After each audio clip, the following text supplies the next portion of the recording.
California Governor Gavin Newsom has selected Emily's List President Laphonza Butler to fill the seat of the late Senator Dianne Feinstein. Butler has been the president of the organization dedicated to electing women since 2021. Once sworn in, she'll be the only Black woman currently serving in the U.S. Senate and the first openly LGBTQ+ person to represent California in the upper chamber. Joel Payne and Maura Gillespie join us now. Joel is a CBS News political contributor and the chief communications officer for Move On. And Maura is the founder of Blue Stack Strategies and the former advisor to Speaker John Boehner and former Republican Congressman Adam Kinzinger. Joel, I want to start with you, but first let's take a listen to why Governor Newsom says he chose Butler. Everything that she's been advocating for in the last few years meet this moment as it relates to rights regressions, issues of civil rights and issues of LGBTQ rights, women and girls, issues related to voting rights. She's been on the front end of all of these things. So when you heard his choice, were you surprised or did this make sense? I think certainly this was a welcome surprise by many folks within the kind of Democratic progressive ecosystem. Ms. Butler is very well respected. As you mentioned, she's the president of Emily's List. She's a former close advisor to Vice President Kamala Harris. And she's a really experienced political organizer in the state of California. She's a known entity. She does kind of check the boxes that Governor Newsom wanted to with finding an African-American woman, a woman of color.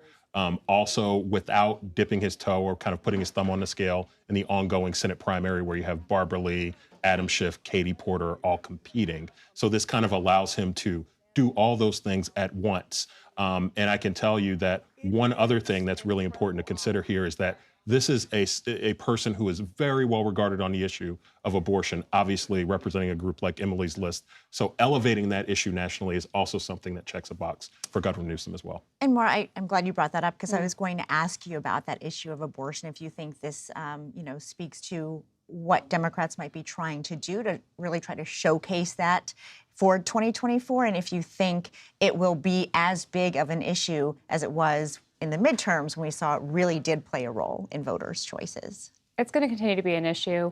Obviously, I think the economy and then safety and security are going to be the number 1 and 2 issues that voters are going to be focused on. But right behind it is going to be abortion. And the Republican Party has long had problems in really expressing a standpoint that can get them through a general election. And we've seen that obviously in the midterms most recently, but there are a lot of people in the party that maybe aren't super outspoken about it, but care deeply about this issue. And the super restrictive stances that most Republicans take is not going to get them there and is not going to be in line with what the Republican Party is. As a country, as society, we are moving beyond the super restrictive stances. And I think I've long held this view about being conservative. To me, a conservative is a smaller, more accountable government. And nothing says big government like telling half the population they don't get to have medical freedom. And so I think Republicans can message this differently and really focus on the broader conversation of childcare, of other issues for women's health. So yes, I definitely think that Governor Newsom is obviously trying to hone in on this and by highlighting it in this way. But Republicans will have to push back on that for sure. But Joel, Butler doesn't live in California right now. She lives not far from here in Maryland. And I know that she's received some criticism for that. Is that going to be a hindrance as she, starts to serve the state of California? Not for me. She's a fellow Marylander. Well. I am too. No, I'm just teasing. Look, I'm certain that's an unfortunate quirk of this, although I will say because she has such a deep, well-respected history in the state.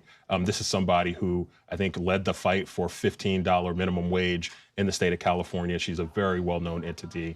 I don't get the sense there will be any blowback locally, and I think nationally most Democrats feel really good about the decision that Governor Newsom made there. Republicans are going to hit on it, and we both know that. We all know that. Republicans are going to continue. You're seeing it all over X or Twitter. It's all over right now, them talking about that she's from Maryland. Maryland's got their 3rd senator. Congratulations. And so I think that question is going to continue to come up is this a position to make history with this nomination, or are you trying to put the best person in the position to do the job? And Governor Newsom is going to be asked that question, I think, time and time again. I'd point out also, you got Mitt Romney, who represents Utah, who was the governor of Massachusetts before. You've had Hillary Clinton represent New York in the Senate very well from Illinois. So it's not uncommon to have these types of cross-state representations as Point well. taken. It's not new or unprecedented. I want to turn to the 2024 presidential election, because recently President Biden said he did not support a no-labels candidate, and I want to quickly listen to what he had to say. Your former Senate colleague, Joe Lieberman, says he is upholding democracy by working with an organization called No Labels to pursue a potential third-party candidacy. Is he? Well, he has a democratic right to do it. There's no reason not to do that. Now, it's going to help the other guy, and he knows. So that that's a political decision he's making that I obviously think is a mistake. So aside from how realistic it is, I mean, I want to ask you if you think it's too late. Is it too late to see a third-party candidate, or is it a possibility at this point? Well, I think it's certainly a possibility. And look, as the president said, there's nothing to stop No Labels from getting on the ballot.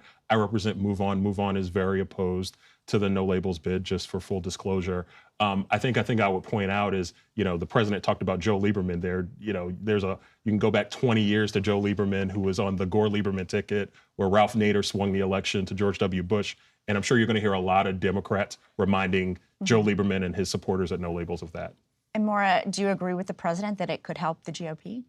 It's interesting because you have the No Labels talking about a third party, but then you also now have RFK Jr. also exploring a third party option. So what does that create? And I think it could be damaging to both sides, truly. And we don't know where we're going to be at 2024. We don't necessarily even know our candidates. Yes, President Biden has said he's running, but some people think that Governor Newsom is actually setting himself up to run, and that President Biden will step down and say that he's not actually running for re-election. So there's a lot that could still be uncovered as we get through. So a third party, I mean, it could have its own primary issue between RFK Jr. and the No Labels nominee. So well, we do know that we will see you guys both back here because there's a lot to talk about. So Maura Gillespie and Joel Payne, thank you so much.